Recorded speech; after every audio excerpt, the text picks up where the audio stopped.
airwaves with George Galloway. Hello, everybody. Hello. Great being on the George Galloway Show, Mother of All Talkshows. Hey, Galloway went that away. That's why I got this hat. That's my own. But anyway, no, it's an honor to be here.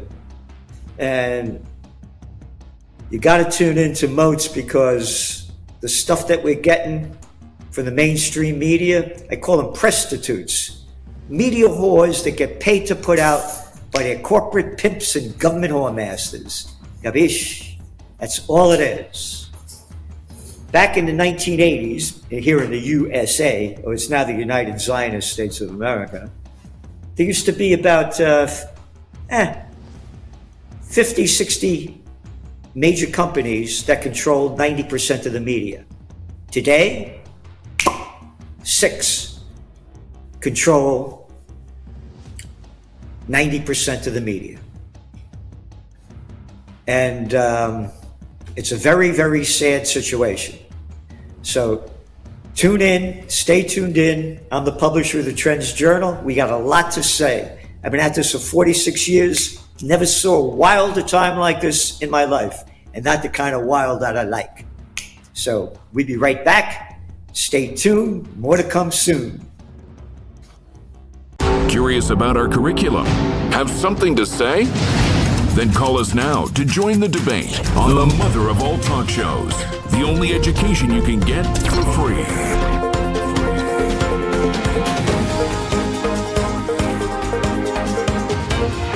George Galloway, the Mother of All Talkshows, with George Galloway.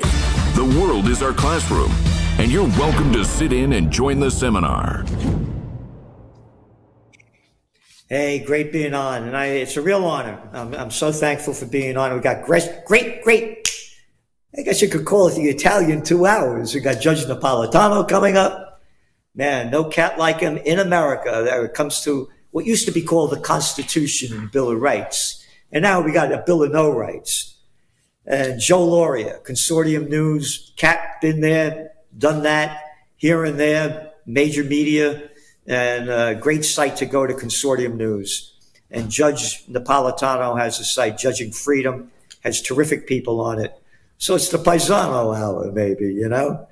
And again, it's an honor to be here. And there's hardly a cat around like George Galloway. It says it like it is, only the facts. And again, you know, I've been at this, I said, for 46 years. This is one of my books. Trends 2000, international bestseller. Another book, I have somewhere. Here it is. Trend tracking, far better than Megatrends, Time Magazine. I used to be on Oprah, The Today Show, Good Morning America, Katie Couric, Matt Lauer, Joan London. Well, everywhere. But they banned me. You know why? Back in the day, by the way, USA Today used to be a great newspaper. And they used to have me on like 3 or 4 times a week. And they do my top trends. One of my top trends for 2001, to be a major attack on America. Yep. And it happened, 9/11. And now I'm on all the media again. They couldn't believe I published. I said, how'd you know this happened? I said, what are you talking about? I said, you know, in the Bronx, we used to say, payback's a bitch. Every time Bill Clinton got caught with his pants down, for instance, bombs away over Baghdad. I didn't have sex with that woman, Monica Lewinsky. Show us up. Yeah, that one, right? Yeah. The Bill Clinton, when Madeleine, not all that bright, the UN, America's ambassador to the United Nations, she's on 60 Minutes. And Leslie Stahl asks her, you know, they say that over 500,000 Iraqi children died because of what Slick Willie, Bill Clinton, was doing there. And she asked Madeleine Albright if it was worth the price. And Madeleine Albright said, Yes, it's worth the price. Oh, if only women were in charge. I'm tired of hearing that crap. I don't care what religion you are, what color you are, what sex you are. Good and bad comes in everything, so shove it and save it. Don't want to hear it. Oh, I forgot. How about the Nobel Peace of Crap Prize winner, Barack Obama? Did you see that stupid thing they put up, the Obama household library, whatever the hell it is? It costs like $1 billion. This is the little clown boy of nothing from Chicago, where I lived for 6 years. Great people there, by the way, wonderful people. But nobody. Oh, yeah, but the Pritzkers brought him in. Oh, the higher chain? Yeah. What is he worth now? About $30, $40 million. Again, in your Trends Journal, back then when he was running, we said what a fraud it was. As soon as he got in, Afghan troop surge. Oh, going back, I don't care what color you are, race, creed, or color. Oh, and then I want that guy Gaddafi out of there. Oh, you mean Libya? One of the richest countries, the richest country in Africa, where people had more rights and benefits.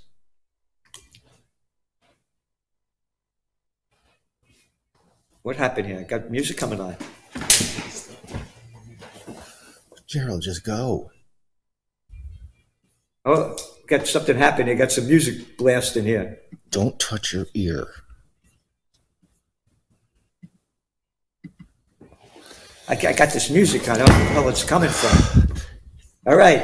We got a boogie before the lights go out, because tomorrow is iffy. I got the music coming on here. All right. We got some, by the way, this music you're listening to, you got to cut it out, Ryan. All right, there it goes. By the way, what you were listening to there was what they used to hear back after World War II. And they call it race music. It was on none of the white radio stations. There were thousands of radio stations back then. Some are real jazz fans, and they were making some copies of this. So sorry about that. So going back to Obama and going back to Afghanistan, as soon as he gets in, the Afghan troop surge. So going back to where we were starting from, it's war after war after war. And the cover of this week's Trends Journal magazine, which is a weekly that you get for only $2.59 a week, the business of America is war, and the business of China is business. China is going to lead the world. This is the end of the American empire. There you got it. It's so sad. Once upon a time, there was this guy by the name of Dwight D. Eisenhower, 5-star president, supreme commander of the Allied forces, and 2-term president. He says that the military-industrial complex is robbing the nation of the genius of the scientists, the sweat of the laborers, and the future of the children.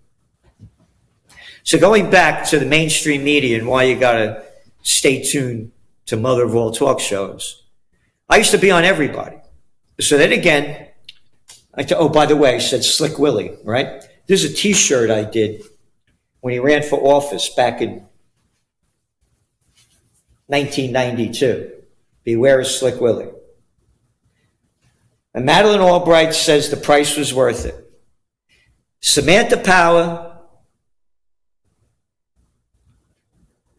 Susan Rice, and Hillary Clinton and Obama overthrew the government of Libya. I was talking about that before. The richest nation in Africa, where the people have more rights and benefits.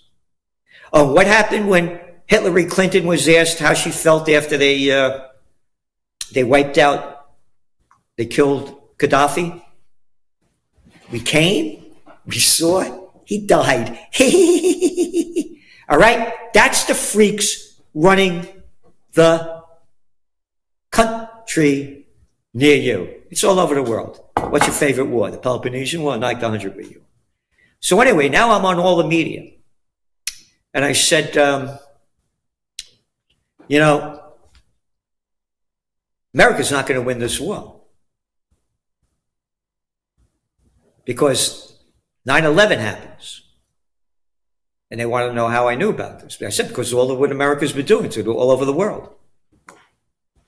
So I knew it was going to happen. I said, but they're not going to win this war. What do you mean they're not going to win this war?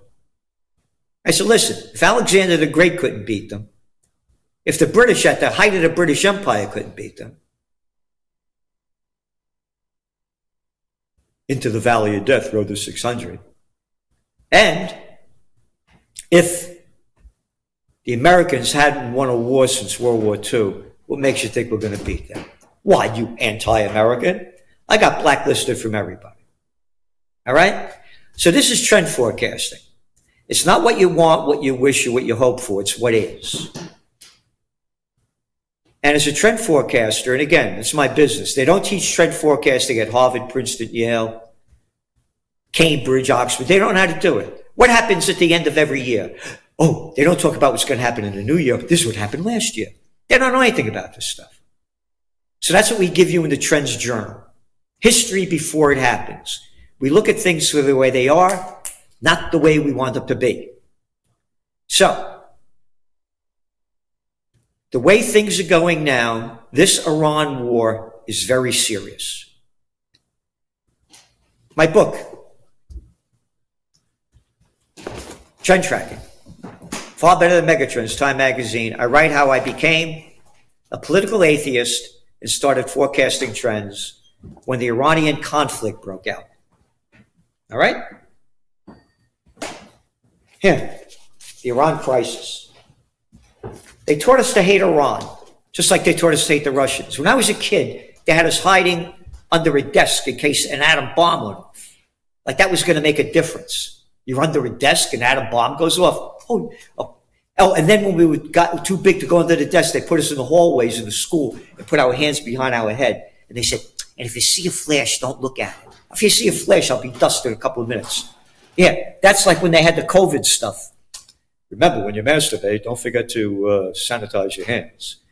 So going back to the wars going on, they taught us to hate Iran. 99.999999% of the people had no idea the United States overthrew the democratically elected government of Mohammad Mossadegh in Iran back in 1953. They had thrown out the Shah's old man because of the corruption and voted him in.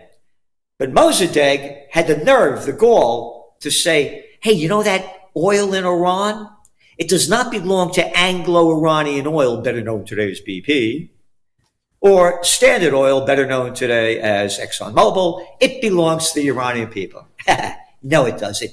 That little fat, ugly slob just smoking a cigarette, a little jerk off over there in the UK with an FEU to see in that one, that K. Yeah. Winston Churchill, who gave us World War I and World War II, telegrams that they did not release until the mid-2000s between him and Kermit Roosevelt, Theodore Roosevelt's grandson, great-grandson, that we have to overthrow that government to take back the oil. You got it? And that's what they did. They overthrew the Mossadegh government, brought in the crime syndicate, the Shah, and shoved this Shah crap like your king crap up you know what. Oh, His Majesty's got, what majesty? You a bunch of murderers all over the world. Oh no, the sun never sets on the British Empire. All right? They overthrew the government and they brought in the Savak, the secret police. So, going back to how I became a trend forecaster, I said, you know, gold and oil prices are going to spike. And I started playing the futures markets. I'm a young guy, you know, like I was 32 years old. I'm just starting to grow up. I turned a $10,000 bet, $5,000 in each of the futures, into almost $750,000. I lost most of it. You know, I did wild stuff, you know. But that's how I became a political atheist and a trend forecaster. Take the Iran war going on. We subscribe to Haaretz, the Israeli newspaper. We pay to go there. We don't have to pay to go to Times of Israel, Jerusalem Post, Ynet. Want to hear everything they're saying. Oh, We go to Fars News Agency, we go to Tasman, we go to Press TV, we go to Tehran Times. We want to hear what the Iranians have to say. We go to Arab News, we go to Al Jazeera. Want to hear what Arabs have to say. We go to Guardian, BBC, DW, the Germans, France. Want to hear what everybody has to say. And then we say, this is what they're saying. This is our analysis. And this is where we see it going. So we just give you the facts. And here's the facts. The Iran war is not going to end. However, I may be full of crap because let's go back to March 3rd, when Trump, who lied his way into office as a peace candidate, like the Nobel Peace of Crap Prize did Obama. Hey, I'm not going to start a war. I'm going to stop wars, all right? All right? Hey, you elect me? I'm going to end that Ukraine war in 24 hours, all right? All right? Hey, now that I'm elected, that war's going to end before I get into office, all right? All right? One lie after another in a country near you. Again, you got that little Starmer clown over there in the UK, Harry Merz over there in France, in Germany, little guy with a peck of the size of this thing if he has one, Macron de Catson over there in France. The whole world's going to crap because it's led by crapheads. So, Trump posted on, they start the illegal war, the Iran war, Israel starts it in the United States on February 28th, March 3rd. Trump, the air defense, Air Force, Navy, and leadership is gone. They want to talk. I said too late. They no longer have air protection. Just about everything's been knocked out. March 4th. We're doing well on the war front. To put it mildly, somebody said on a scale to 10, where would you rate it? I said about 15, all right? All right? Yep.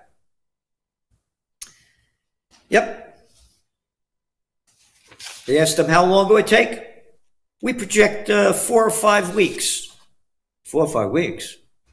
What's it, the 14th week? I'm not good at math, but hey.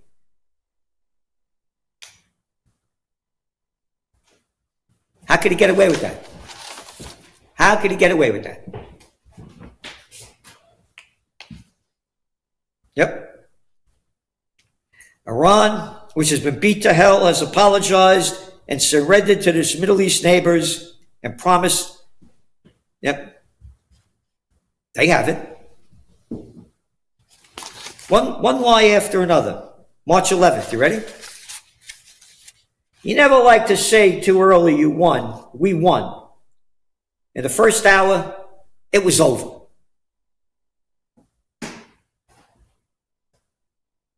First hour was over.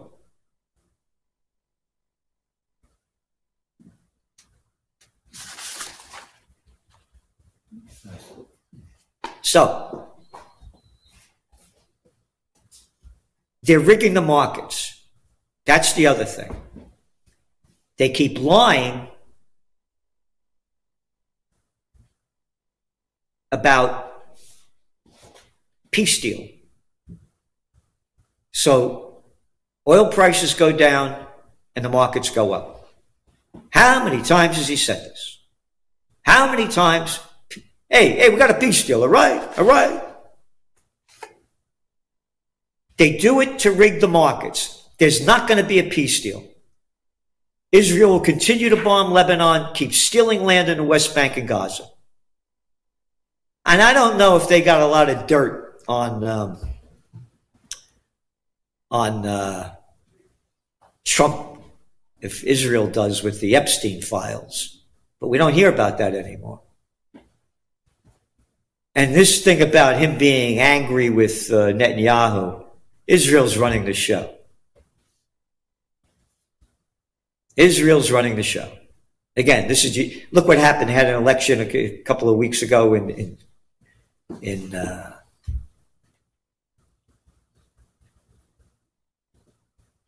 it's just very sad. So anyway, we're going to take a break, and remember, do all you can to support Mother of All Talk Shows. And when we come back, we got a very, very, very special guest. So donate to Moats. Go to www.moats, you get more. And if you want to call, the world number is 044-203-9669. 0044-203-966 2625. The UK 08081-965522, and in the US 1-844-944-344. So we'll be right back. Stay tuned. More to come.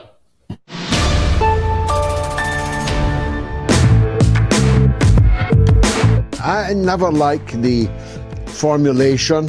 They used to say it in relation to Russia, good czar, bad advisors, that if the leader could be given some ability to act as he would like to act, not hemmed in by malign forces, then everything would be better. The truth is, we don't know for sure, but Donald Trump gives me all the reasons I need to believe that he is running the show. He's running it in an extraordinary, contradictory and haphazard way, reckless way. He's running it in a way which faces multiple directions at the same time. But all the while, he's making stock trades. He's manipulating the stock markets. He's definitely a billionaire now. If he wasn't when he began, if he was when he began, he's a double billionaire already. His 21-year-old son, Baron, is by now worth hundreds of millions of dollars from insider trading. He is able to move the American state machine and its military wherever he points it. They were outraging the people of Venezuela with military drills right in the middle of Caracas, the capital of a sovereign country and once an anti-imperialist country. They are moving naval assets in the direction of Cuba. He is picking his adversaries, and with remarkable determination. He never lets one go. Just when you thought he's forgotten about one theatre, there he is back like a dog returning to its vomit. So I'm not ready to cut him that slack by implying that it's somebody else's fault. This is on Trump. The buck stops with him, and the bucks are flowing in to him.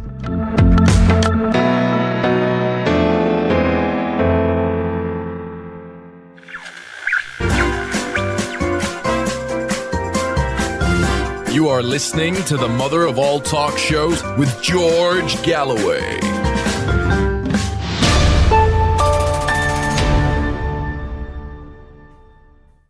Hey, great to be here. I'm so honored to be on Mother of All Talk Shows. And I got the Galloway way. Galloway went that way. I'm really, really honored. And we have great show coming up. Again, Italian hour. We got Judge Napolitano. And he has a great site, Judging Freedom. And Joe Lauria, Consortium News. Cat knows his stuff. Great sites to go see, And they're doing what very few people in America do. It breaks my heart to see what's happened to this country. Breaks my heart. It's all gone downhill so bad. The roads are crap. Taking the subway in New York is like a night in Calcutta. They got this thing called Amtrak. Call it Am Crap. A friend of mine, I could drive. I'm up in Kingston, New York. This was the first capital of New York. New York State before the British burnt it down after the Battle of Saratoga. There are more pre-Revolutionary War buildings here than anywhere else in America. I could drive to Montreal in 4.5 hours. My friend just took Amtrak from Rhinecliff, which is right across the river here. 10 hours each way. 10 hours. So listen, take a look at this poll over here. They asked Elon Musk about, has Elon Musk killed Twitter? X, Twitter. And yes, 81%. Yep, and the numbers. You got it? One after another. Again, it's all this. Again, this is why I keep saying you have to support Mother of All Talk Shows, because journalism's dead. As I said earlier, back in the day, there were some 50, 60 companies that owned 90% of the U.S. media, for example, and now, 6 do. And so support Mother of All Talk Shows, because it's gone. That whether India, a country of like 1.4 billion people, they got 2 major companies that control the media. It's not a media. Again, they're prostitutes. They're media whores that get paid to put out by the corporate pimps and government whoremasters. So if you want to call this show, it's toll free in the U.S. and Canada. Call 1-844-944-3344. It's also a free call in Britain and Ireland when Irish eyes are smiling. Anyway, that call is 4408-081-965522. And when I say that Irish eyes are smiling, this is one of my books, what Zizi, Z-I-Z-I, gave Honey Boy, a true story about love, wisdom, and the soul of America. Zizi is the Neapolitan dialect for auntie. Zia is aunt, Zizi was your auntie. And this is about what America used to be. So when I say when Irish eyes are smiling, I don't know if you can see this, but there's me and Teresa McKelvey after our first communion. Yeah. We used to kiss in religious instructions. They say in the Catholic Church, you reach the age of reason at 7 years old. I did. Mwah! Anyway, I'm not allowed to say that anymore. So anyway, we got on line 1, we got Donna from Panama. Hello there, Donna. Ciao, bello. I majored in Italian in university, so you have another Italian aficionado to include today. What I wanted to just say something very, very quickly in reply to what you've said in your wonderful monologue. One thing is, Slick Willie said, don't follow the headlines, follow the trend lines. So I don't know. I guess he wasn't reading your trends journal, though. He wasn't following his own advice. But also, in regard to the horrific death toll that Madeleine Albright said she thought was worth it, and also the horrific murder of Gaddafi, and he was murdered, in case people don't know, by a bayonet being shoved up his rear end. So not exactly a peaceful death. But anyway, Bernard-Henri Lévy, the French philosopher, was very much involved in the overthrow, in the invasion, the Hillary Clinton, Barack Obama invasion of Libya and overthrow of Gaddafi and murder.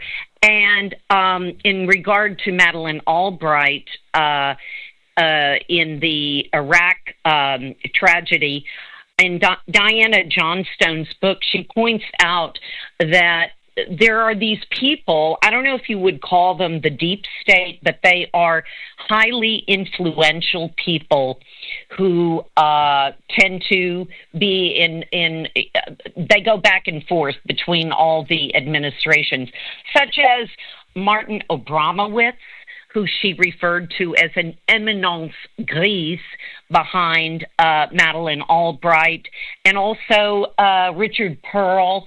These people are the ones who are really, really influential in directing policy. But now, what I wanted to talk to you about is something that everyone is talking about. Norman Finkelstein, the great, the brave, the brilliant Norman Finkelstein is very suspicious of the conversion, that's my word, conversion of right-wingers like Candace Owens and Tucker Carlson to being very strong, staunch anti-Zionists. And he says that he thinks that it can be a very scary thing for Jews. And he says, I mean, why? The right has never been for the oppressed. The right wing has never been for the downtrodden. So why is it that all of a sudden these right wingers are wringing their hands and so concerned about Israel? And I just wonder if you'd address it. Thank you very much. No, thank you. I don't know why. I don't know what's on their mind. I don't know why they're doing it.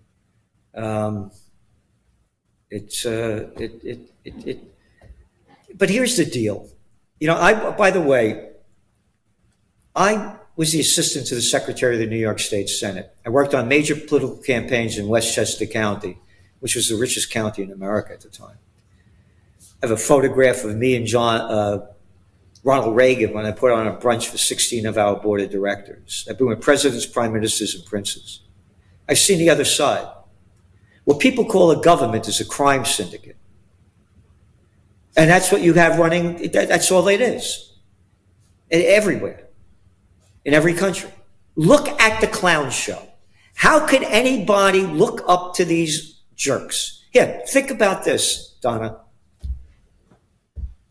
You got two guys, Netanyahu and Trump, that launched the Iran war that 8 billion people are paying the price for. Matter of fact, that was one of our covers in the Trends Journal. And 8 billion people can't stop two guys. So Tucker Carlson or whatever, so what? Is the way I look at it. I'll tell you Tucker Carlson's story. Back in the day, what was her name? I'll think about it in a second. He was on MSNBC, and they used to have me on there. I know. So I go down, they send the car down. It was out in Jersey. And I'm waiting in a waiting room over there, and this woman is on before me. And she leaves. He says, "Hey, Gerald, how you doing?" "Great." I said, "Who was that?" I said, "She was insufferable." I'm going back into the mid-2000s. Oh, her name is Rachel Maddow, and they're grooming her. All right? That's what we saw. So thank you very much. And we got the judge. Judge Napolitano, Paisano. Gerald, how are you, my friend? Thanks for being here. As I said, this is going to be the Italian hour. After you, Joe Lauria. So we got the Paisanos here today. As I said, there's nobody in America that knows the Bill of Rights, the Constitution, better than Judge Napolitano. And this, by the way, is the man that I would like to see as President of the United States, Vice President, but a top cat. And he writes articles every week, and we publish them in the Trends Journal. And he also has a website, and the people he has on the podcast, Judging Freedom. You're going to hear stuff that you don't hear anywhere else. And who you got coming up, by the way, Judge? Your second biggest fan after me is Phil Giraldi. But look, I just finished with Larry Johnson and Pepe Escobar, who are reporting that Pakistani sources tell them that the Iranians have a deliverable nuclear weapon. and may soon detonate one of them in the Iranian desert to get Netanyahu to stop slaughtering Gazans and Lebanese. That's pretty heavy duty As I said, stuff. go to judging. Yeah. Right. There's just 1 second. I got 2 pictures up here. Is that okay? Take a look over here. Come over here. See, I got 2 pictures up there. Is that all right? Okay. Anyway, so as I said, he has people on there that you can't find anywhere else. And Judge, you got an article coming out. And again, when I talk about what used to be the Constitution, the Bill of Rights, and this is very important. Gitmo and torture revisited. America's longest current criminal prosecution is in the 15th year on its 5th judge and still no trial date.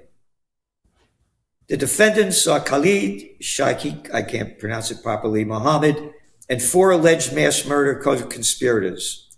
Mohammed is the second person that the government has characterized as the ringleader of the attacks on September 11th. This is important. Originally, the feds had labeled Osama bin Laden as the ringleader. Yet, rather than charging and arresting bin Laden in order to keep him quiet, it sent a team of Navy SEALs to his home in Pakistan to murder him and his wife and their children. Well, that was under the Obama, the Nobel Peace of Crap Prize winner, wasn't it? Right. Then the government decided that, well, he really wasn't the ringleader. The ringleader was Khalid Sheikh Mohammed. The reason they murdered him is because after they characterized him as the ringleader, they learned that he had been an asset of MI6 and CIA for a number of years. And the last thing they wanted was him in a federal courtroom while he's on trial for his life, explaining all the favors he did for the Americans and the British. So they decided to murder him, and then they refocused their attention on Khalid Sheikh Mohammed, whom they tortured brutally. I don't even want to go through it, but I describe it in the piece to which you're referring. The reason I write this piece is because this 5th judge who just joined the case has read all 44,000 pages of documents accumulated in the past 15 years and is now ready to rule as to whether the testimony given as a result of torture can be shared with the jury. The very idea that this is being discussed shows you how depraved the American system of justice has become.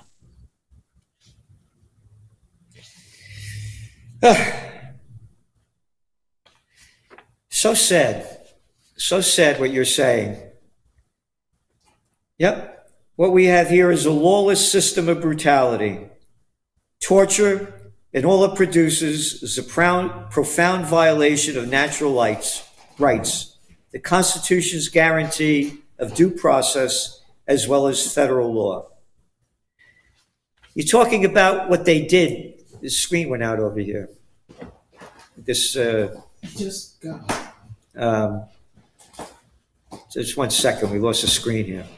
There it goes. It's back now. Okay.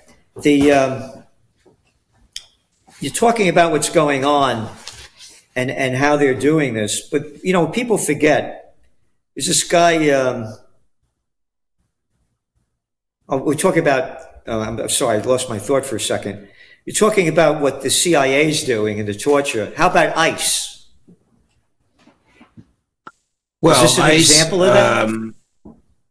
I don't know of ICE engaging in actual torture, but ICE has dragged people out of their homes in their underwear in the middle of the winter in Minneapolis. ICE has stopped people on the streets without search warrants. ICE has confined people in cages. One of the people in New Jersey, which is the latest focal point for ICE, testified that he was in a cage built for 2 with 26 other guys, some of whom were relieving themselves in the cage because because the guards wouldn't let them leave to go to a bathroom, and there were no adequate toilet facilities in there. It's simply disgusting what the government is doing to these people, all because they overstayed a visa, which is not a crime. It's a civil wrong. It's something for which you can be sued or deported, but not incarcerated. So Trump's treatment of these people, and a lot of Trump supporters say, I don't care, I'm here legally. You should care. You should care what they did to Khalid Sheikh Mohammed, and you should care what they're doing to these people in New Jersey and what they did to them in Minneapolis, because it's a very short step between them and us. Very short. Well, they killed step. that guy too. The reason they these killed that people guy. were correct. 2 of them were killed. The reason 2 were killed, Rachel Good and Alex Preddy, just draw a line between the murders in the Caribbean and the murders in Minneapolis, all in the name of security, because that's the government that Donald Trump wants to run. These are very, very dangerous times, Gerald, and people need to see what's going on. The present targets of this authoritarianism are not Americans, but we are next.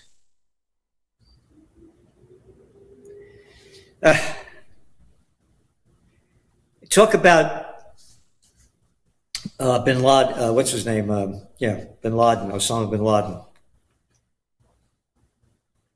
In July 1979, Jimmy Carter authorized the first covert CIA program to provide financial support to Afghan insurgents battling Soviet-backed, this is the way they write it, communist government in Afghanistan.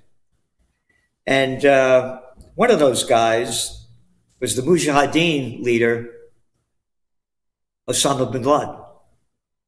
Correct. People forget son of a wealthy developer and a guy working hand and glove with the CIA and MI6. The last thing the government wanted was for him to testify to that. That's why they murdered him. Look, the case against Khalid Sheikh Mohammed was actually he agreed to enter a guilty plea. The judge agreed to it. The defense lawyers agreed to it. The defendants agreed to it. The prosecutors agreed to it because the prosecutors knew that they cannot ethically defend torture in an American government.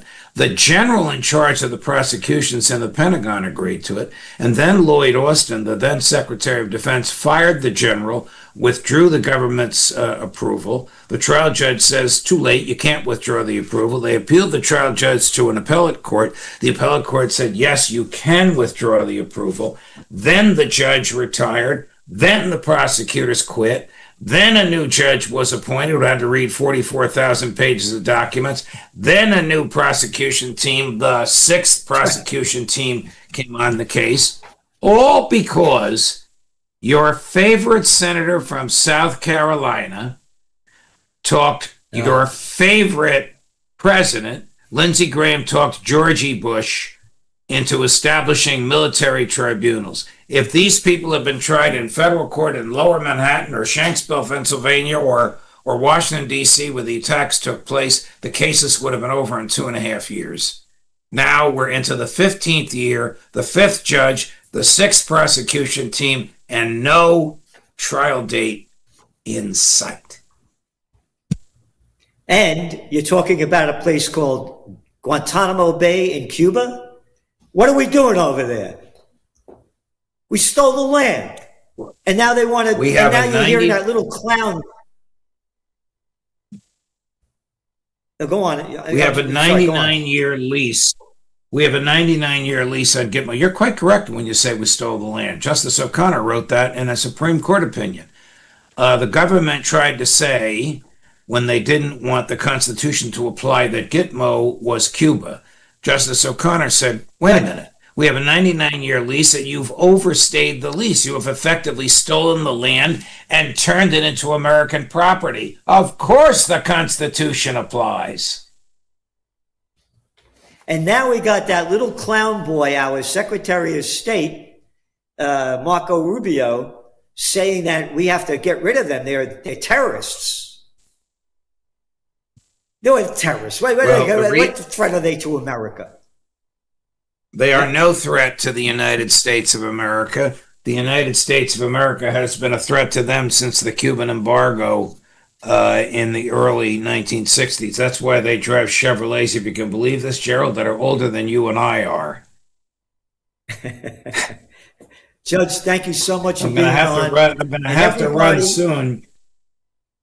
Okay, thanks for being on. And everybody go to Judging Freedom.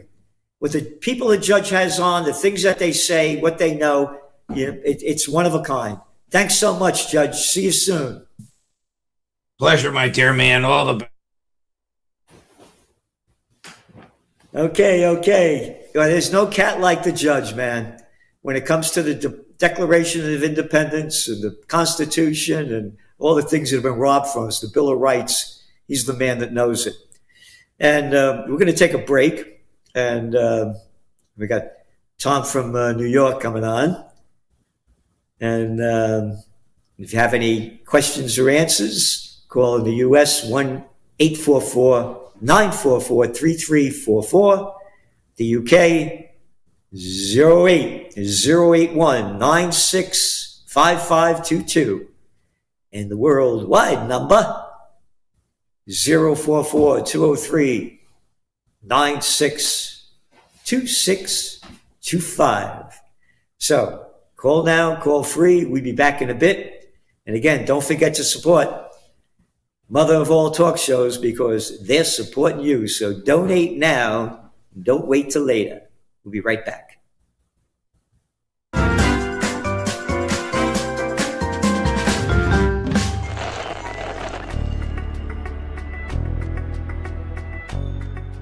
Why don't we suspend all candidates in all parties, in all elections, until Israel approves them? Is that the democracy we want? And we have to ask ourselves, why is the entire political class in Britain in thrall to a tiny little country 2,200 miles away from here, and nothing can be said by anybody here which they don't like? What is it? What hold is it that this little country has on our politics in Western countries? We all know in America it's about money, but the sums of money here in Britain are paltry. By American standards, you'd laugh. Are these people enthralled to Israel for £3,000, £4,000 or £5,000, in which case they're precious cheap? If other lobbyists knew how cheap they were, they'd be moving in and getting a piece of the action. I don't know what the situation is. I don't know why they are so terrified of Israel that they're ready to sack their own candidates in the middle of a by-election. That's how scared of Israel they are. And when this is all over, we have to ask ourselves how, why, when British politics became effectively outsourced to Netanyahu's Israel, whose pleasure or displeasure dictates who can stand, who can win, who can be elected, and what policy they can follow.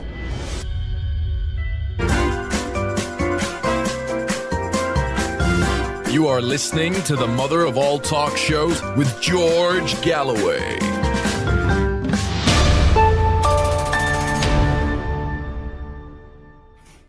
Hello. Great being on the George Galloway show. I got his hat. I didn't take it from him. But anyway, I'm very thankful for being here. And again, please do everything you can to support Mother of All Talk Shows because information is gone, man. So donate to Moats because Moats is giving you everything they can. And again, it's a real honor to be here. We just had Judge Napolitano on. We got another paisano coming up from Consortium News, Joe Lauria. He's another cat from the Bronx. I lived on one end of Hone Avenue. He lived way on the other. Yeah. I'm a lucky cat, man. Grew up in the Bronx, 1946, right after the war. America was at the height. And then when the Vietnam War came, that was the beginning of the end. The Korean War, I forgot about that one. But that ended. But I'm just telling you how bad it got. After the Vietnam War, it just kept going on and down and down. So again, very grateful to be here. And if you have any questions or answers, you call the U.S. 1-844-944-3344. The U.K. 08081-965522. And worldwide 044-203-966-2625. I remember when I was a young guy, they used to have the telephone. And in Connecticut, call Bigelow 6-8400. And in New York, Murray 05. Anyway, and when I was a kid in the Bronx, it was Olinville 3. Hey, talking about the Bronx, we got Tom from New York. Hello there, Tom. Hi, Gerald. It's an honor to speak with you. I wanted to talk to you about Congressman Thomas Massie. He's important regarding foreign policy that you, George Galloway, and others have addressed. Congressman Massey is also very important because of agriculture policy. He opposes AI data centers that you and the judge just discussed. They not only impose environmental, civil liberties, but also agricultural problems. For example, in New York State, we have the unelected ORES, which is the Office of Renewable Energy Siting and Electric Transmission. There are two projects not far from you that endanger two small Christian minority communities. The first is a solar panel project, which is endangering the Amish community in Sharon Springs. That's about 102 miles west of you. The second one is a proposed wind farm that is endangering the Eastern Orthodox Christian monastery in Jordanville, which is about 136 miles west of you. These green projects not only endanger religious freedoms, but also our food supply. The Amish, on a per capita basis, are the largest amount of farmers in the country. Also, the ORS has reclassified the USDA, United States Department of Agriculture, soil requirements. So when these projects come in and say, hey, we're only doing a wind farm or a solar project, what it really is a Trojan horse for AI data centers. And you've articulated with the judge the civil liberties aspects there. But my aspect is also we got to focus on the food supply. And that's where Congressman Massey was so important. And I just want to ask you, because you have many contacts in Albany, what can we do to stop that here in New York State and across the country? You know, again, I quit the Senate, and it's a crime syndicate. They're a bunch of paid-off clowns. My best friend, Brian Donahue, his wife, Mary Donahue, became the lieutenant governor. Everybody couldn't believe I was quitting. Yeah, I'm a young guy, right? 26 years old. We're up in the back. We're young guys. You're talking about chicks, sports, cars, And they have a guy, the Sergeant at Arms, Senator Thomas Jones, Senator Mike. The guy's a big fat slob opening up the door. What's this crap? This guy opened up the Sergeant at Arms. These guys can't open the door by themselves. And then the senator would walk in. My friends would leave and follow him to his seat, pull out the seat. You could blow on these things they move and help him sit down. I said, what's the matter? Cat can't sit down by himself. He needs some help. So, Gerald, you have that kind of an attitude, you're not going to make it here. I said, I'm not going to stay here. So to answer your question, the only way it could change is if the people unite. And think about it. We got a crime syndicate, Democrats and Republicans, that have been running this country for how many hundreds of years? Two parties. And you got to have money behind you. And here's the bottom line.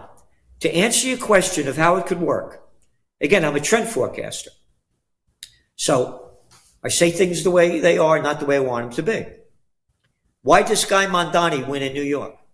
Well, one reason is Gen Z, because they're busted and they wanted him. But how did he get so popular? A guy that nobody ever heard of a year before he was running.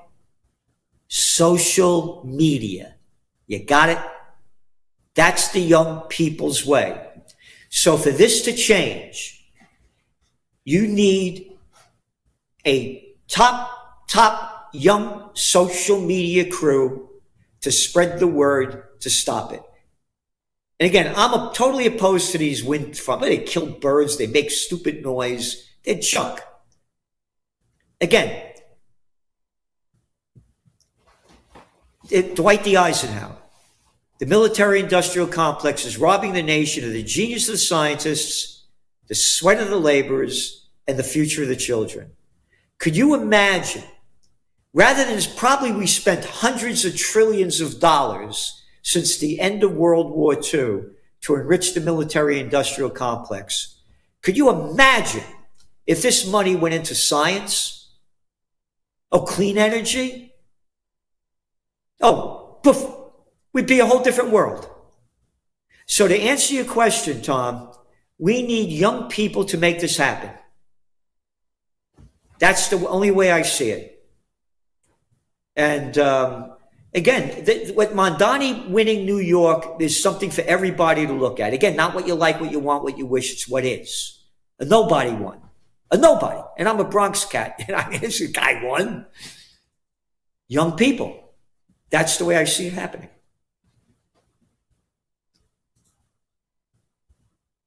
Young lady, thank you very much, Alexandra Fasano. She's out of Schuylerville, New York. Encourage everybody to follow her on social media. Last name is Fasano at Schuylerville, New York, SCHUYLERVILLE. And it's the House of Green. She's on Substack and Facebook and other places. She's been doing a great job in Jordanville and in Sharon Springs. And that's vital because if we endanger the Amish, I lived in New York City. So the Amish have a market just south of the World Trade Center on West Street. They also used to sell goods south of the Wall Street Bull, right in the Little Battery Park there. So it's vital for our food supply that we have the Amish, and it's a very important issue. I want to thank you very much for your time. Oh, no, thank you, Tom. With the information you put out is very, very important and very serious. And again, building these AI data centers. I mean, what a bunch of crap. Anyway, we got a number of quotes over here. What democracy? Oh, my God. Is Celente guest hosting? I've died and gone to curse in heaven. What the F you talking about? Thanks for standing in, Gerald. Yep. Thank you very much. Amtrak's top speed is 21 miles an hour. Yep. How about taking the subway in New York? It's a night in Calcutta. Again, the whole country is rotten in front of our eyes. And, once upon a time, there was this cat by the name of Smedley Butler, most decorated Marine in history at the time. He wrote this great book that everybody should read, War's a Racket. He writes, from 1898 to 1931, it goes on, where's this quote here? War is a racket, it always has been, is possibly the oldest, easily the most profitable, surely the most vicious. It is the only one international in scope. It is the only one in which the profits are reckoned in dollars and the losses in lives. Yep. And we got another quote over here. Celente, we need you to make it loud and clear. Put some sassy in the Italian style. Again, I'm a Napolitano from the Bronx, lucky cat. As I say, if I was born in Ottaville Apino, Vicaquenza, I wouldn't be me. And the Bronx, man, what a place to grow up. And I was a premature baby. I was in an incubator. And I come home one time crying. I was 6 years old. My father, what are you crying about? I said, I got beat up. He said, you don't come home crying. All right? I was the smallest, but I was the fastest. I also taught close combat for a lot of years. So that's the spirit that they gave us. And I thank them every day. My aunts, uncles, grandparents, I have all the pictures. For everything they gave me, the kindness, the love, I'm blessed as can be. They didn't leave me any money, left me everything who I should be. So I'm very, very blessed. And I got a Moat Stone, a big thanks to you, to some of tonight's top Moat supporters who've been back in the program, to the Moats TV website, Anthony Grestex, Sanjeev Chadori, George J. Ashka, Fadi. I'm not good at spelling over here, but anyway, and Alexander Visram, thanks so much. So please visit Moats TV. Click on the Donate Now button anywhere on the site and donate whatever you can afford in any currency you like and slip them some gold. And one of those donations are always welcome, or even better, recurring donations to help keep the program strong and independent week after week. Again, it's very important, very important. And again, when you talk about money and you need it for host, hey, who just bought CBS? Oh, Larry Ellison, one of the richest billionaires in the world, with the pro-Zionist group. Yeah, I'm not making that up. Not making it up. And Zionism is not religion; it's a political movement. Anyway, we got Terence Redding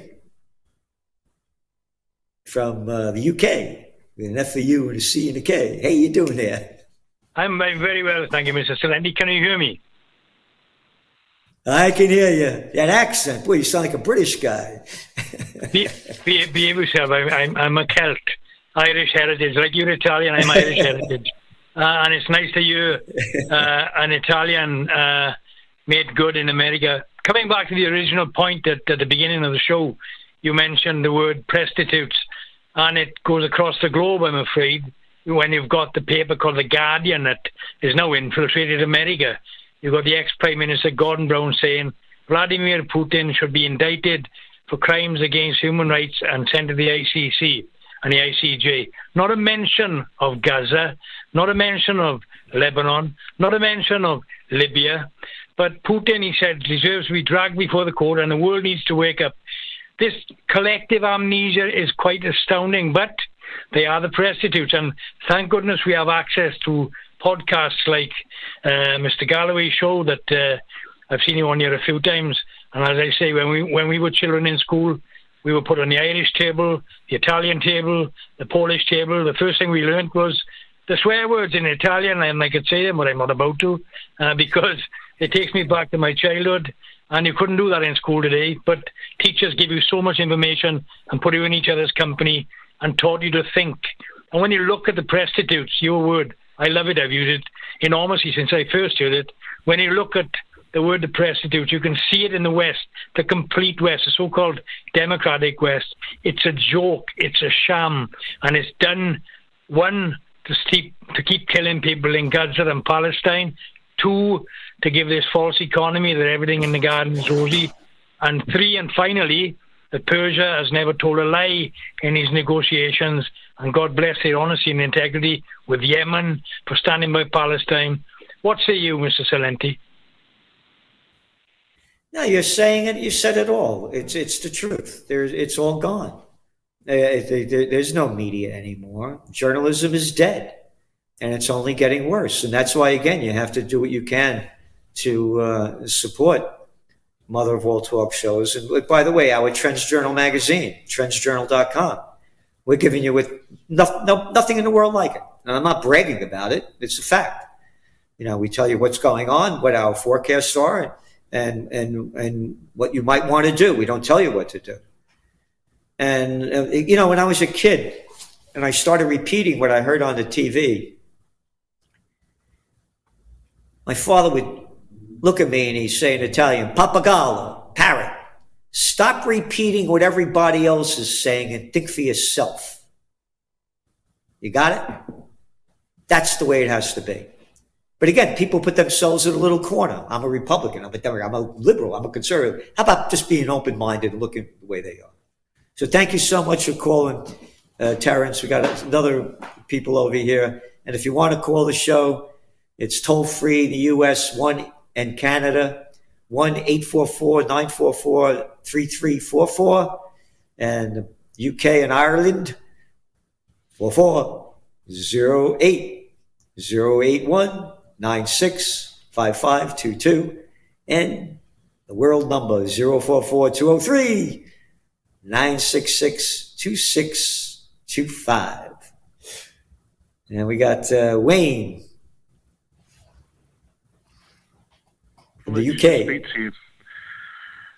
I wanted to talk about Turkey. And recently I've been hearing that Israel are now looking to have a war with Turkey because Turkey is standing up to them. But the reason why I'm ringing up was, when I was a trainee priest years ago, biblical scholars in Revelation used to talk about Mog against Magog, the big war, Armageddon situation. And the scholars used to say, going back hundreds of years, one of the Magogs, one of them who was going to be in the war, was Turkey. And no one could really put a finger on it, like, especially at the moment, they're not involved in anything, blah, blah, blah. But this could be the situation that they're talking about. Because who would America go with? Israel or NATO? America's owned by Israel. Before, I forgot which person was talking with. It may have been, I forgot. We were talking about Thomas Massey. Oh, there's Tom from New York. They wiped out Thomas Massey. He was a very popular congressman in the primaries a couple of weeks ago. $33 million to get him out of office. And you know where the money came from? AIPAC, Sheldon Adelson, that singer guy, the billionaire. Loaded Jewish money, Israeli money, to knock him out. This is the United Zionist State of America. If Israel goes to war against Turkey, it will be the end of Israel. And again, I showed you this book, trend tracking, far better than Megatrends, Time Magazine. Anyway, this one, how I became a trend forecaster when the Iranian conflict broke out in the late 1970s. I said, there's no way that they're going to defeat Iran. I've been saying this for decades in the magazine. They're very advanced scientifically, technologically, and militarily. And now you're going to go against Turkey? There's no way Israel's going to win. But the United States will become involved in it. And my greatest fear is we're in already World War III. It's going to become official. And there'll be a false flag event. That makes it official. Let's go back to World War II. Google up Franklin Roosevelt seizes Japanese assets. One of my lines is, when all else fails, they take you to war. Google it up, History Today. The Great Depression was going on. But on July 26, 1941, President Franklin Roosevelt seized all Japanese assets in America. And the Dutch East Indies, what are the Dutch doing in Indonesia? Oh, along with the British. Oh, where the sun never sets on them. They got that music again. Stop with this crap. Anyway, that music you're listening to is what they used to have back in the late 40s. And a guy was working on one of the things over here that it got into this thing. What happened? Boom, boom, boom. They can't hear it. It's still going on. All right, back. All right, by the way, I love that old jazz, man. People never heard that stuff before. You got to boogie before the lights go out because tomorrow is iffy. That's in the good book, chapter 6, section 8. So going on, they seized all Japanese assets. They cut off 3/4 of Japanese export trade and 88% of their oil. Can't understand why they bombed Pearl Harbor several months later. There's going to be a false flag event that's going to unite the people to support Israel is my greatest fear. You got it? Because there's no way Israel's going to defeat Iran. No way America's going to defeat Iran. They couldn't beat the Koreans. They couldn't beat the Vietnamese. They couldn't beat the Afghans. They couldn't beat the Iraqis. They're not going to beat Iran. So my greatest fear is a false flag. We got Sharon from Hawaii. Hello there, Sharon. hear me? Hello? I got you now. First of all, okay, I do enjoy listening to you from time to time on other shows. I'm an elder. I've been for decades an activist, less so now because I'm too old. And I ran on a primary for Congress back in '96. And I agree with you regarding the demise of the United States. And my question is, shouldn't we, who know all of this, leave the country? But where do we go? Because I'm an elder, I can no longer stay here and do activist work. I just can't get around like that. So I'm looking to just get out. And I'm wondering what your thoughts are about that. Oh, I'll tell you a story. I wanted to leave the country in 2010. I hated the Nobel Peace of Crap Prize winner Barack Obama. And there's nowhere I wanted to go. And I spent a lot of time in Italy and France. I've been around a lot of places. And I was doing a gig in Berlin. I'd never been there before. And they're driving me around. Here's East Berlin, blah, blah, blah. And about 2 o'clock in the afternoon, we're right in the main area. The sidewalks are wide enough for cafe tables, 4 and 5 deep. Beautiful, beautiful, beautiful. Everywhere you drive, parks everywhere, buildings maybe nothing over 16 stories tall. And I said to myself, Berlin was grander than Paris before they bombed it out. And again, I spent a lot of time in Paris. I used to date Marie Pierre. My brother Francois was the left shoulder of Jacques Chirac and Mitterrand. And my close combat teacher, John Perkins, used to go out there and work out. Spent a lot of time. I'm thinking to myself, in the 1930s, Germany was at the height of Western civilization. Philosophically, technologically, culturally, at the top. Berlin was grander than Paris before they bombed it out. I'm looking across the street, I see an 1888 building and all new construction. I said to myself, why didn't the people stop this? You're losing. Where were the people to stop it? I came back, I was there on April 17th, 2012. I was there for 10 days, came back on April 27th. And I'm up in uptown Kingston, which is the most historic Four Corners in America, the only place with pre-Revolutionary War stone buildings on each corner. I went to jury duty. The guy said, you see that picture over my shoulder? That's John Jay, the first Supreme Court judge. He goes on to say that when Kingston was the capital before the British burnt it down, the Constitution that was written for New York State, over 60% of America's Constitution came from this. Anyway, there was a for sale sign that went up on the 1750 Franz Rogen house. I had the real estate agent come in on April 30th. I took possession of it June 1st. I paid cash for it. I ended up buying the other 2 buildings. The other one's a museum. And you know why I bought them, Sharon? Because I said, I can't run away. I'm only me because, as I said before, I'm a Napolitano born in the Bronx. If I was born in Italy, I wouldn't be me. So I'm doing everything I can to fight for freedom. Now, I'm not a kid either. I'll be 80 years old in November. If I make it, you never know what will happen. And I launched Occupy Peace over a decade ago. And I had peace rallies here. So I'm fighting for the country and for what this country used to be. And united we stand, divided we die. So I'm doing everything I can to keep bringing back peace on earth, goodwill to all. And so that's the way I see it. There's nowhere I want to go.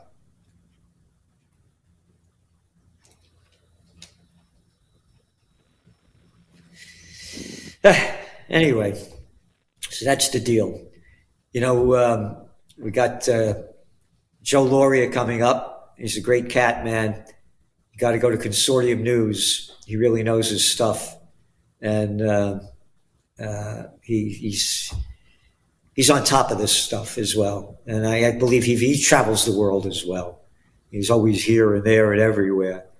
And again, we're 2 guys from the Bronx. So Joe Lauria is going to be here. We're going to have more questions coming up later and answers. And it's up to you to keep it going. And one of the ways you keep it going is the supporting Mother of All Talk Shows. So we're going to take a break, and we'll be right back.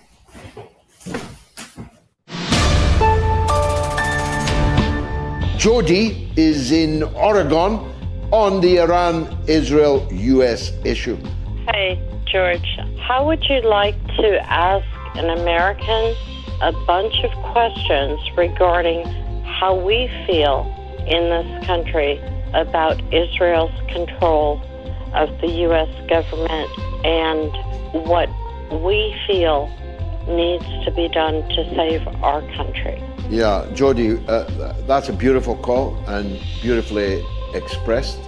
And for the record, having toured the United States, north, south, east, and west, the vast majority, 99% of the American citizens that I have met, and I have met many, many thousands of them, are decent and kind people. I'm not just talking about the people who come to my meetings and are sitting in my audience.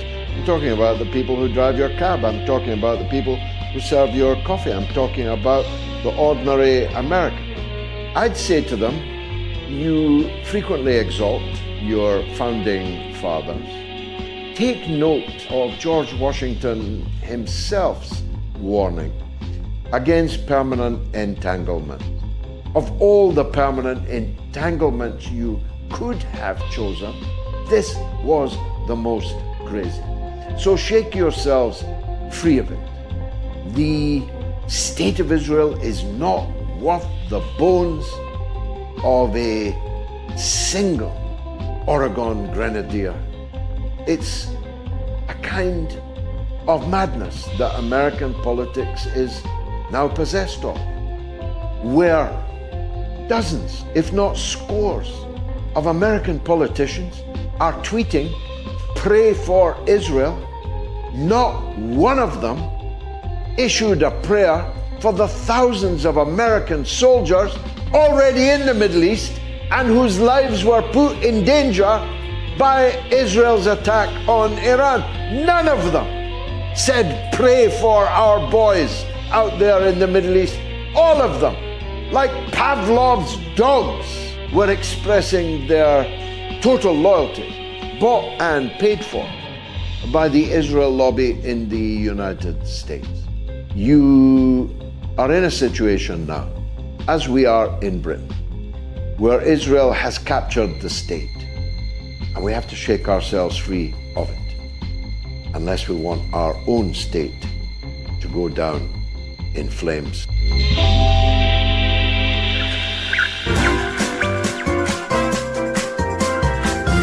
You are listening to the Mother of All Talk Shows with George Galloway.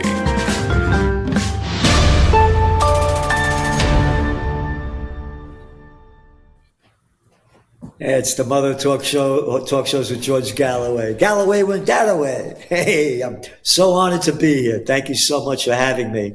And again, do all you can to support Mother of All Talk Shows, because journalism is dead, and they're giving you, I mean, what you're listening to, what Galloway says about Israel being owned by, the UK being owned by Israel. It's the United States too, it's everywhere. Again, look at the guy that just bought CNN, the Cartoon News Network. That used to be a great show, by the way, one time, CNN. I used to be on it like 3 times a month back in the day when Ted Turner began it. It was a great.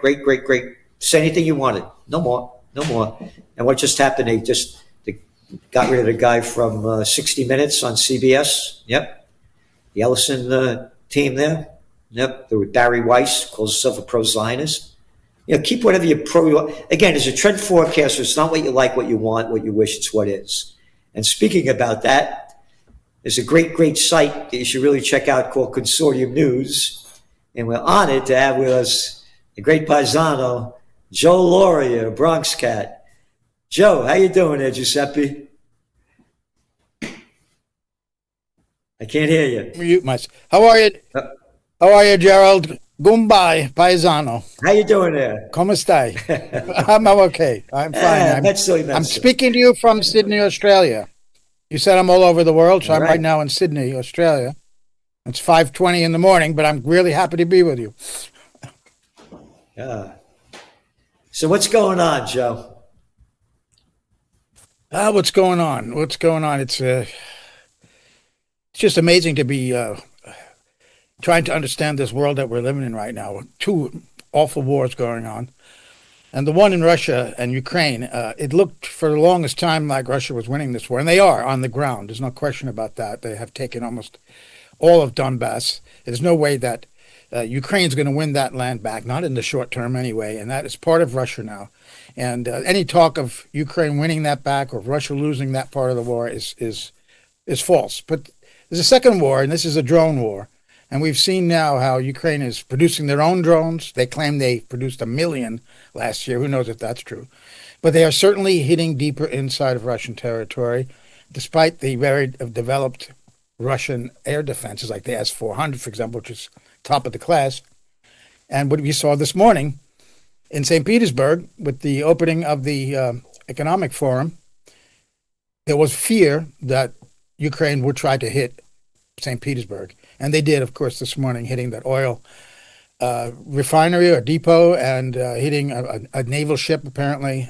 So this international showcase for Russia was marred by, and this is exactly what Zelensky was trying to do, calling it bizarrely sanctions. I don't understand what he means by that. It's kind of disturbing. He calls these sanctions, these bombs, that he hit Russia with. So Putin is really faced with a problem because there's always been this faction within Russia that he should have gone harder right from the beginning and not taken this war of attrition approach and to try to minimize casualties both to Russians and to civilians. And now there's enormous pressure to respond because good percentage of the oil exports of Russia have been affected, at one point up to 20% of Russia's oil by these Ukrainian attacks. So Putin has to either move forward harder, listen to the hardliners, or he could have unrest at home. His position could be in question if he doesn't respond somehow to what Ukraine is doing. I think the Europeans, there's a theory, want him to hit a European country because these drones, most of them are coming from Europe. The Attack missiles, those are American, but the other German and British missiles, they have to be made and, of course, shipped from Europe, and they are fired by British, and German personnel on the territory of Ukraine into Russia. So clearly this is Britain and Germany at war directly with Russia using another territory of a third country. This has raised calls within Russia to hit Britain or Germany, those factories where these are made. This is an enormous step if Putin were to take that, if he were to actually hit a NATO country.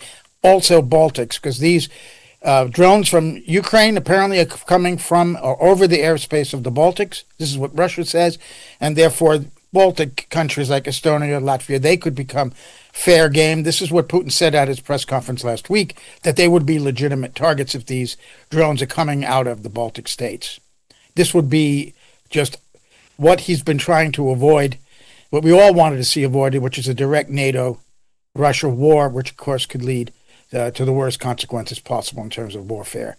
This is where we're at, the most dangerous. It keeps getting more and more dangerous. Now, the war in Iran, of course, put off a lot of people's attention from what was going on in Ukraine, and this transition from the ground war to this drone war has been happening gradually. And I think now, maybe with the ceasefire in Iran, the so-called ceasefire, people have been paying more attention in the West again to what's happening with Russia and Ukraine, and that is just as dangerous, or perhaps more dangerous than Iran. The Iran war, of course, threatens the global economy in a more immediate way than the Russia-Ukraine war does, but the consequences in terms of a possible nuclear confrontation down the road, we cannot dismiss. So this is what's going on in the world. Other than that, nothing's happening, Gerald. Tell us more about Consortium news. Oh, yeah, well, Robert Perry was an Associated Press reporter, a real investigative reporter back in the days when you could spend months on one story. And one of the biggest stories he broke was the Iran-Contra scandal. He's the one who revealed Oliver North to the American people. All right, hold it. We got this problem. And Bob then had coming up there. AP started spiking his story, so he quit, went to Newsweek. They did the same thing there. Eventually, he began Consortium News, a consortium of mainstream reporters whose articles were being spiked. I worked at the Wall Street Journal and the Boston Globe and the Sunday Times of London, and my stories started getting spiked at the Journal.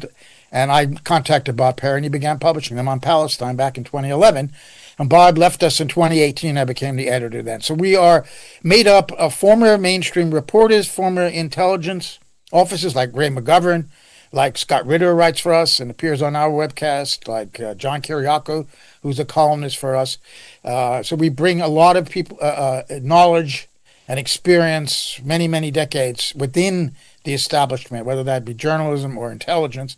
And I think that we have a unique perspective then. And we were the first online really investigative journal back in 1995. So it's 31 years old. That's Consortium News. Yeah, I remember. Yep. You know, a woman from Hawaii called before, Sharon, and she said she wants to leave the country. And she said, where should I go? And I told her, you know, I've been around. There's nowhere I want to go. I want to do as much as I can. I love this country so much for what it represents. So what's your take? Do you want to leave? Where should she go? Well, I'm not in the U.S. right now, so I spend a lot of time outside the U.S., either in Europe or here in Australia. Look, nowhere is safe. Nowhere is sane anymore, it seems like. There's nowhere that's not touched by the crises that are racking the Middle East and Eastern Europe and Russia. So I don't know where one could run to. I think one has to stay where they are, if possible, and make the best of it with the people around you and speak up. You know, some people think you should stay in the U.S. because more voices against what the American duopoly is doing are necessary rather than leaving the country. But I don't judge what someone should do. I think it's necessary to get out sometimes to clear your head. Because when you're in your own country, a country where you've been subjected to being educated, to be propagandized, it's sometimes hard to see. Americans have a hard time seeing that they are the aggressors, just like Israel, and that the so-called threats to the United States and Israel are really obstacles to the expansion of the United States, greater America and greater Israel. That these are not threats. These are resistance groups that by the General Assembly resolution of 1982, by the way, they have a legal right to use force, like Hamas, like Hezbollah, for example, like the Iranian-backed Shia militia in Iraq. Of course, Hezbollah and Hamas fighting against Israeli occupations, and the Shia militia in Iraq were fighting against an American occupation. Trump goes on about those roadside bombs they were killing our men. Well, what were the men doing there? They were occupying Iraq, and by law they had a right to attack soldiers. They don't have a right to attack civilians, or wherever Hamas or Hezbollah may target civilians, which is, I don't think, very often. Then, of course, they're committing a crime against humanity. But as a group, they're not terrorists. They're resistance groups, but they are portrayed as being terrorists and as being a threat, but they are really obstacles. And I think the main message to get somehow to the American people is that America is the threat, not Russia, not Hezbollah, not China. The U.S. is seen around the world as the major threat, and of course Israel within the region. From Ben-Gurion, the first prime minister, in his memoirs talked about taking all of historic Palestine. And I just found out that Mr. Smotrich, the finance minister, one of the extreme Zionists, recently said that Ben-Gurion didn't finish the job. So they're openly admitting. They're linking it right to the beginning of the Israel project, which was Greater Israel. Take all of Judea and Samaria, all of Gaza. They want to go even between the Nile and the Euphrates, from the river to the sea, certainly. That's in the Likud manifesto. So this is the issue here, the expansion of the United States. And they're quest for dominance around the world, including getting back into Russia like they did under Yeltsin, in which they asset stripped the former Soviet centralized economy, and then the rise of the oligarchs and the Wall Street enriched themselves, and then of course Putin came, and he has disrupted those plans to dominate Russia with all its great resources. And this is what I think the Western Europeans and the Americans want again, and they think they could do it by starting a direct war with Russia, which they hope would, they think, I guess, would remain conventional. This is an enormous risk, but I think they need Putin to attack a Western European NATO country. That gives them the casus belli to attack Russia. And that's just the way they got the Ukraine war started, because in order to have an information war, an economic war, and a ground war against Russia, they needed Russia to invade Ukraine, which is why I think they, from NATO expansion to the rejection of the treaties, even though Putin had said he would take technical military responses, this is December 2021, there were a whole series of things that forced the hand of Russia, and they invaded Ukraine, and that's when they launched their 3 wars on the ground, information and economic, and they've lost all of them, but except this drone war. That's changing the game, is what I said at the beginning, and this is what's making this very, very dangerous now. You know, what you said about the Hamas and Hezbollah, they call them militants and terrorists, right? The people that everybody forgot that Hezbollah threw out Israel out of Lebanon after they invaded and were there for how many years? So you're a terrorist for throwing the people that invade your country?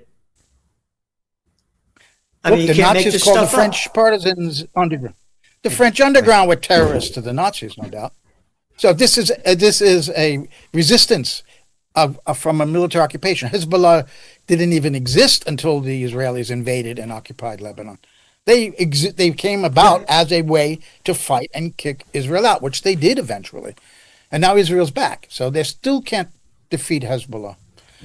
You know, and they're having negotiations in Washington between... Yeah, not only are they back, look what they're doing. They've driven out over 1 million people out of their homes.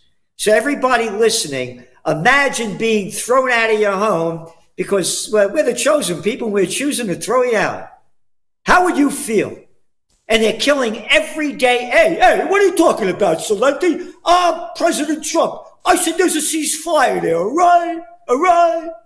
Oh, you mean the ceasefire that if you Google it up, that they made with Lebanon, Israel, in November 2024, that Israel has violated over 10,000 times?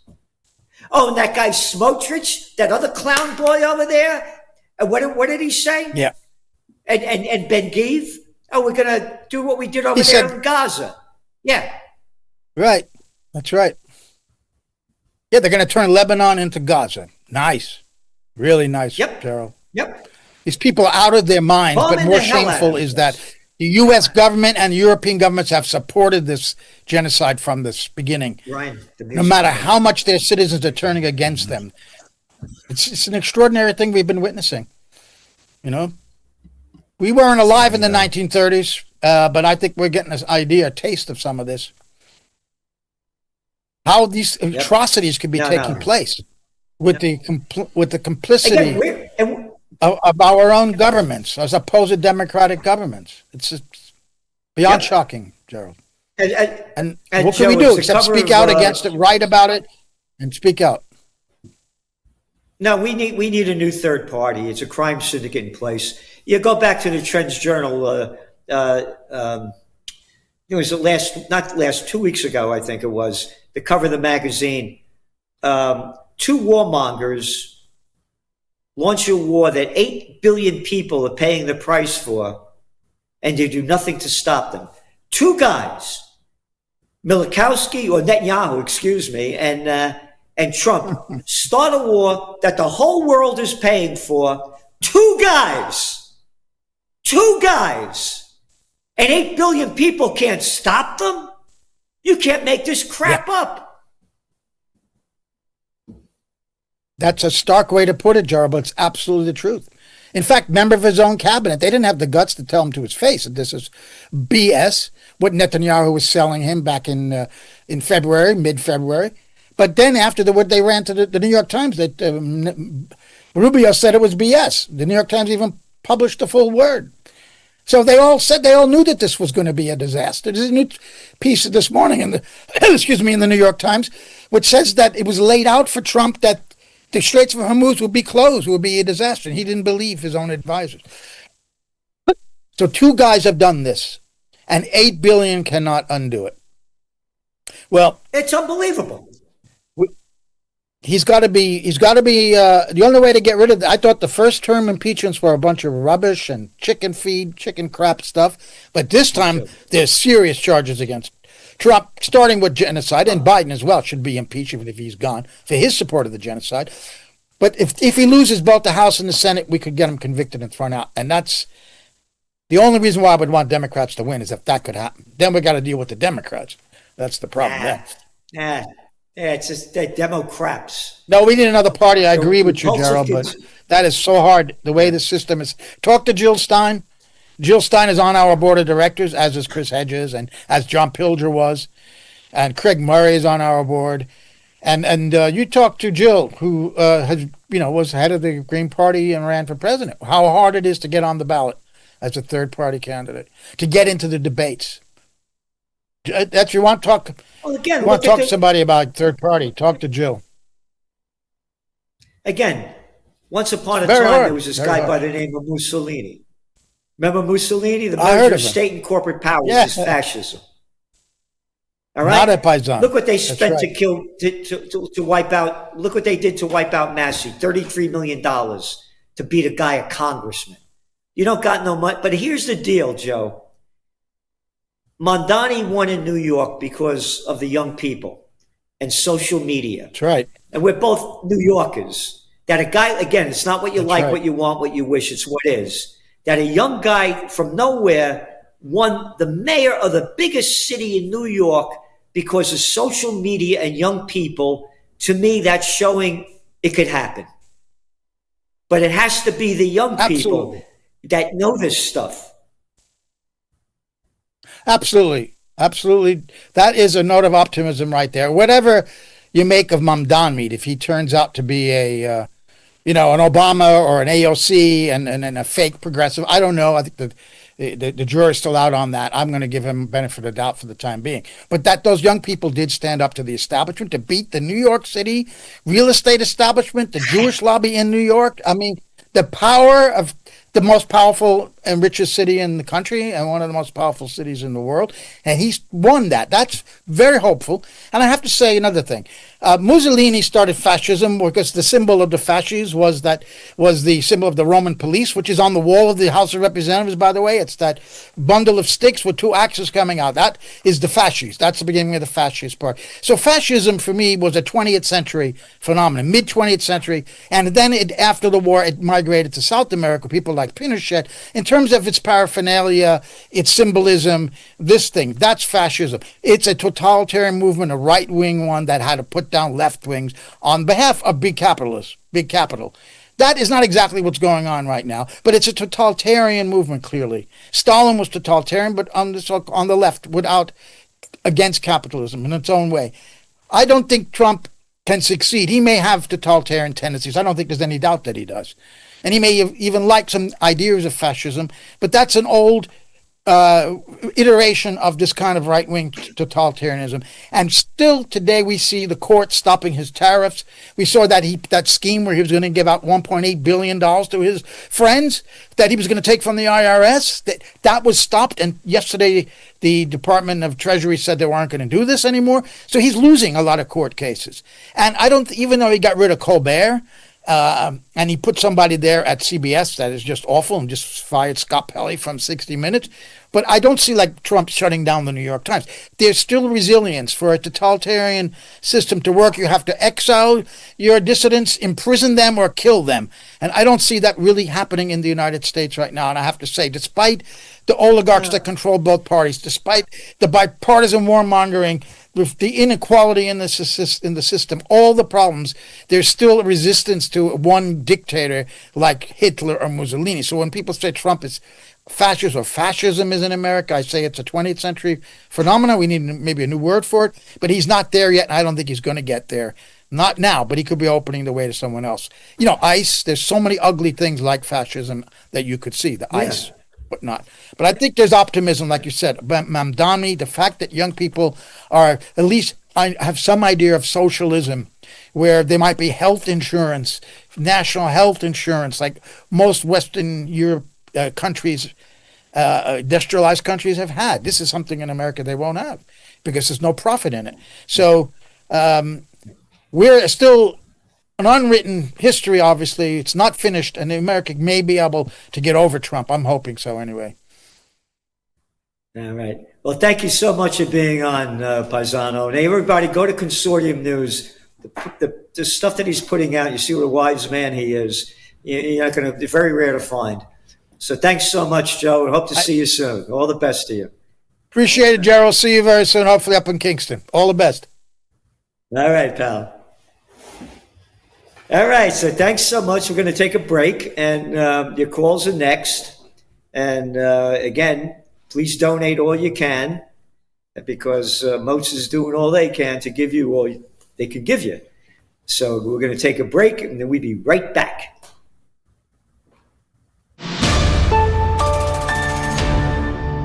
I wonder if there's more to it, Anthony. She says not, but might she be preparing for a presidential run? You very well may, but Americans don't like a quitter. So even if she was starting to speak some truth, we're not going to take that very well. Fair point. Very, very fair point. But the Donald Trump's political position looks to me now extremely isolated. He has destroyed a very considerable part of his most militant base. He hasn't just lost Marjorie Taylor Greene, he's lost Tucker Carlson, he's almost entirely lost Alex Jones, he has substantially lost the support of Steve Bannon, and many, many others are beginning to question his judgment, and some even to question his continuing fitness for office. So he's in a very weak position. But if he wanted to, he could take the bull by the horns on this Ukraine question. He could say, stop sabotaging me. Don't think by leaking things you're going to divert me. I'm serious. I'm ending this war, and I'm certainly going to end America's involvement in this war.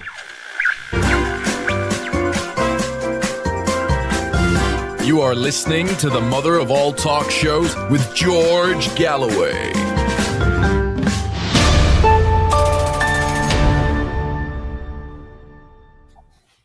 All right. The Mother of All Talk Shows with George Galloway. As I said, Galloway went that way. I'm very honored to be here. Very, very thankful. And again, do all you can to support Mother of All Talk Shows, because they're doing everything they can to support you. And you got it right there. Do it, make it happen. And it's very important, because the prostitute media, the media whores that get paid to put out by the corporate pimps and government whore masters are running the world and ruining it. You know, I was listening to George, what he said about war, and I mentioned before about Smedley Butler. This was the most decorated Marine in the history of America back in the 1930s, and he wrote the book, War's a Racket. And this makes it really clear. As I said, you think the United States would have invaded Iraq, Libya, Syria, and Venezuela if their major export was broccoli? He goes on to say, I spent 33 years and 4 months in active military service. And during that period, I spent most of my time as a high-class muscle man for big business, for Wall Street and the bankers. In short, I was a racketeer, a gangster for capitalism, corporatism. I helped make Mexico, and especially Tampico, safe for American oil interests in 1914. I helped make Haiti and Cuba a decent place for the national city bank boys to collect revenue in. I helped in the raping of a half dozen Central American republics for the benefit of Wall Street. You got it? It's a crime syndicate, and it's been going on for a long time. So, I keep going on, but I want to go on with Abdullah from Toronto. How you doing there, man?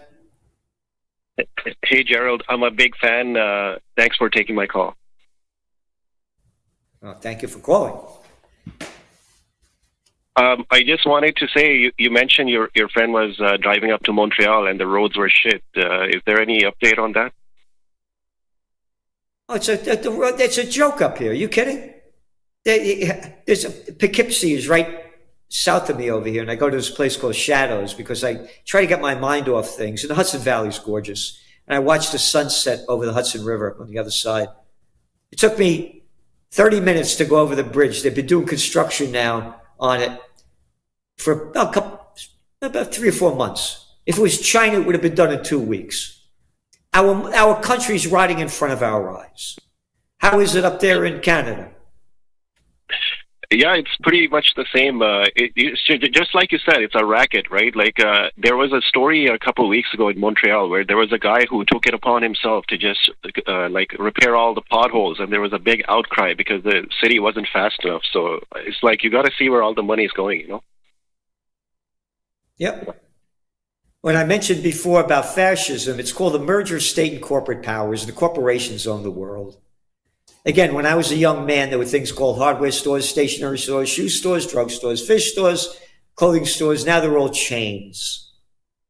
There was a middle class. It was the land of opportunity. Now it's the rich own everything. And again, thanks to Slick Willie Clinton and others. So, any other questions, Abdullah? No, I just wanted to say I'm a big fan, and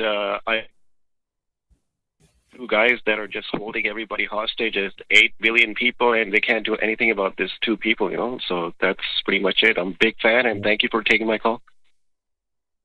Well, thank you. And we got Michael from Austria. Hello there, Michael. Hello, ¿cómo está? My point is to the 2 people which destroyed the lives of millions or billions of people. In my situation, I'm a UAE resident from Dubai, and I started in Austria with the first insurance app 2016 and was invited to the Emirates to prolong my project there. And the whole plan was to establish an insurance application there. And since the war started, I think last year it was the main point. I was in Doha, and the attack started from Iran because Israel attacked Iran. And I can tell you, I'm one of 9 million expats in UAE, and everybody which has a clue of USA and Israel involvement in everything is damaged in millions and billions of dollars about everything what happens now. And we are so frustrated in this perspective. It doesn't matter if it's real estate or a normal business, if you have a shop or if you are a massage owner or anything. Everybody is so much damaged, and their reputation from USA is so down everywhere in our perspective now. Yeah, no, I've been, they didn't publish this. They published this, I'm going back when the Iran war began, like 3 or 4 weeks afterwards. They said that tourism was down like $600 million a day. That was back then. And what you've said, what's happened to these nations, the UAE, Kuwait, one after another, because of this war, it's truly incalculable. This is really serious. And again, the people are paying for it. And we don't see any end in sight. And we write in our Trends Journal magazine among the reasons why. And one of them is that Israel is not going to stop invading Lebanon. And they're not going to stop stealing Palestinian land in Gaza or the West Bank. And the United States will keep supporting them. Let's go back. It was in your magazine, the Trends Journal, back in 2024. Jared Kushner, Trump's son-in-law, said about Gaza, quote, "That's very valuable waterfront property, and we should move the Palestinians into the Negev Desert." Could you imagine if the Palestinians were Jewish and Jared Kushner was Arab and said that? Oh my God, how terrible. Oh, and I forgot, Trump wants to turn it into the Middle East Riviera. And by the way, when Netanyahu, sometimes when he came to America, he stayed at the Kushner's house. And now what is Kushner's old man? Our United States ambassador to France. It's sick. Thank you very much. And very much appreciate being on. And I'm very thankful for everything that Mother of All Talkshows is giving the people, because it's very hard to find anywhere else. We got one more caller from New York. Robus. Salutations and greetings, Mr. D. How are you? Can you hear me? I hear you. Let me get. Yeah, I don't know what music you were hearing. We couldn't hear it, but I looked up something. Okay. And it says, Smatatela Conquesta Caso de Musica. I don't know if that makes any sense to you.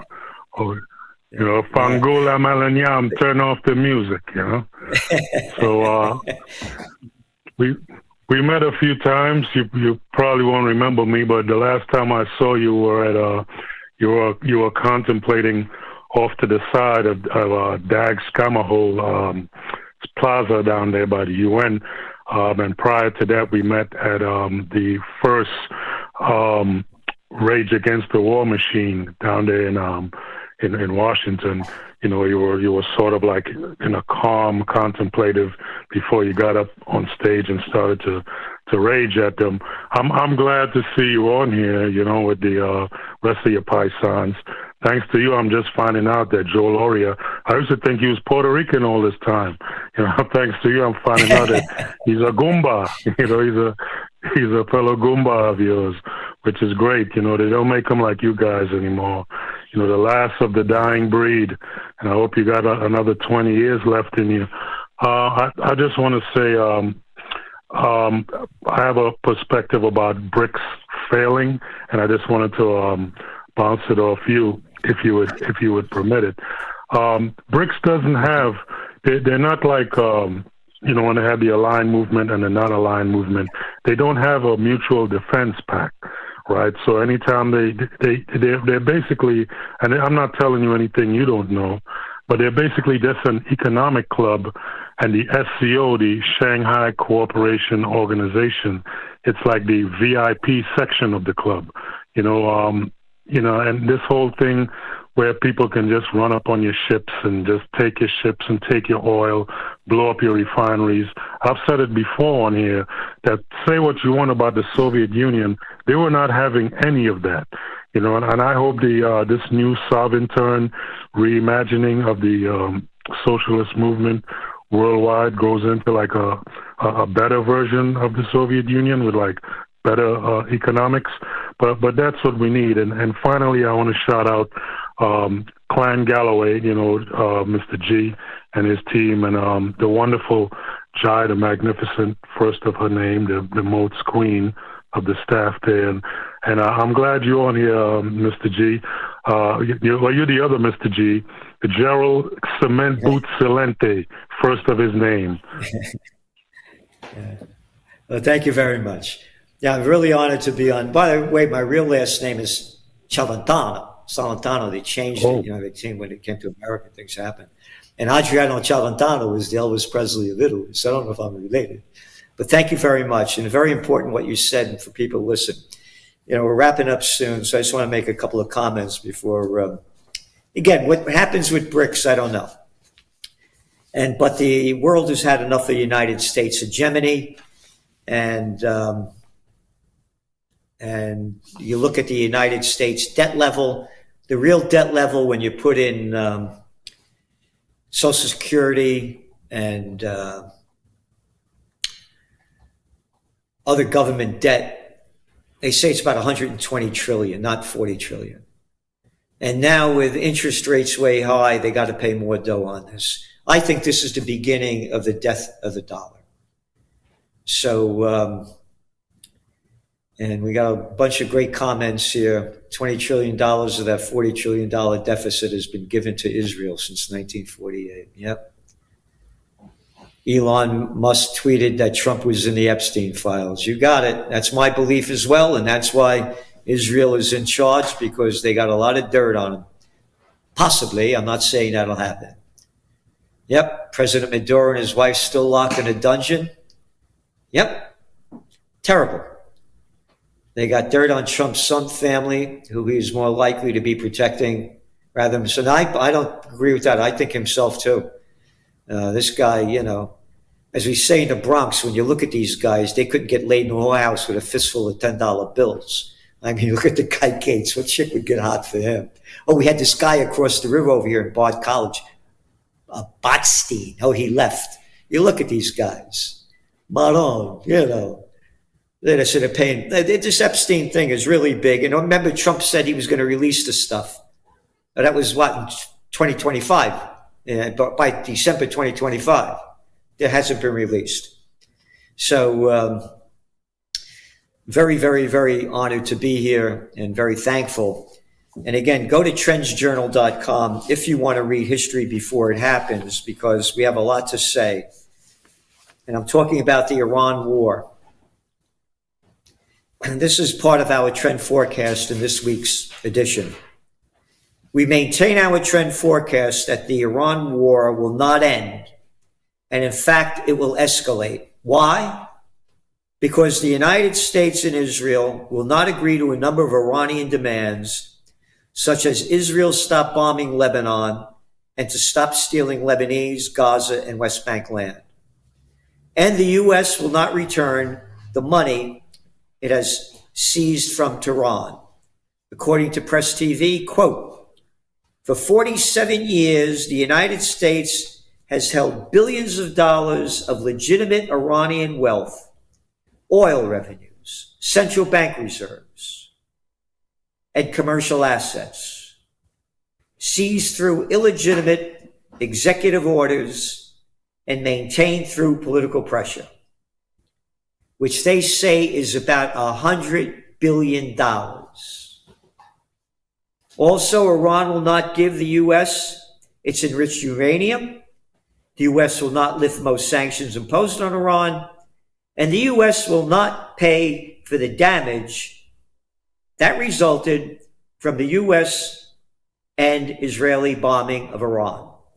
According to the American Jewish Committee, over the course of the 40-day campaign, Israel conducted more than 10,800 strikes over 400 targets.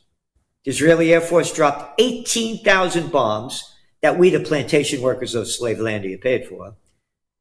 In more than 1,000 waves, the United States carried out approximately 13,000 strikes on Iranian military targets. Therefore, the longer the war rages, the higher oil prices will rise, and much of the world, as we detail in this and previous weeks of the Trends Journal, will sink into dragflation. It won't be stagflation. It won't be stagnant. It will be declining economic growth and rising inflation. And in these times of serious geopolitical and economic strife, we remain bullish on gold and silver prices. So why is gold and silver going down? Well, before Joe Lauria was talking about Russia and the economic conditions they're in. They dumped what? $20 billion worth of gold. You got it? Oh, what did Turkey? 20 tons, reportedly, of gold. Oh, India just announced selling a load of gold. They got to cover their losses because of this war, what it's doing to their economy and their currencies. But we see this as a temporary downturn. Again, we don't tell you what to do. There are no advertisers in the Trends Journal. None. Nobody tells us what to do. We only try to provide you with the facts and give you history before it happens. So again, thank you so much for having me on. It's truly an honor to be on. And I thank George Galloway, his staff. And by the way, that music was coming in my ear. I guess you didn't hear it. So we're going to see you real soon. And go to trendsjournal.com, and you can go to YouTube and you can see me. Thanks so much. And support Moats because they're supporting you. Ciao, ciao. Arrivederci. See you later, alligator.